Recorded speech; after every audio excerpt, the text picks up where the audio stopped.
Welcome to ஒரு YouTube channel easy cooking. இன்றைக்கி நம்ம குக் பண்ண போகிறது ஹெல்தி ஃபுட் சேனைக்கிழங்கு வறுவல். ஃபஸ்ட்டு ப்ரிப்பரேஷன் தான் ரொம்ப முக்கியம். சேனைக்கிழங்கை ரெண்டாக கட் பண்ணி எடுத்துக்கோங்க. அப்போ தான் ஈஸியாக தோல் சீவுறதுக்கு ஈஸியாக இருக்கும். தோல் நல்லா சீவி எடுத்துட்டு சேனைக்கிழங்கை நல்லா கழுவி வச்சுக்கோங்க. கழுவுன சேனைக்கிழங்கை நம்ம ஃப்ரெஞ்ச் ஃப்ரைஸ்க்கு எப்படி உருளைக்கிழங்கு கட் பண்ணுவோமோ அந்த மாதிரி குச்சி குச்சியாக கட் பண்ணி எடுத்துக்கோங்க. கட் பண்ணி வச்ச சேனைக்கிழங்கை உப்பு மஞ்சள் பொடி போட்டு நல்லா தண்ணியில் போட்டு வேக வச்சு எடுத்துக்கணும்.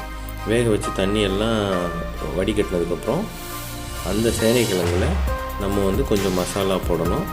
மிளகாய் பொடி, சிக்கன் 65 மசாலா, இல்லைன்னா கரம் மசாலா எல்லாம் சேர்த்து நம்ம அதை எண்ணெயில் போட்டு பொரிச்சு எடுக்கணும். பொரிச்சு எடுத்தால் நல்ல டேஸ்டியான அடிபொலியான சேனைக்கிழங்கு வறுவல் ரெடி. குழந்தைங்களுக்கு இது ரொம்ப பிடிக்கும், செஞ்சு கொடுங்க.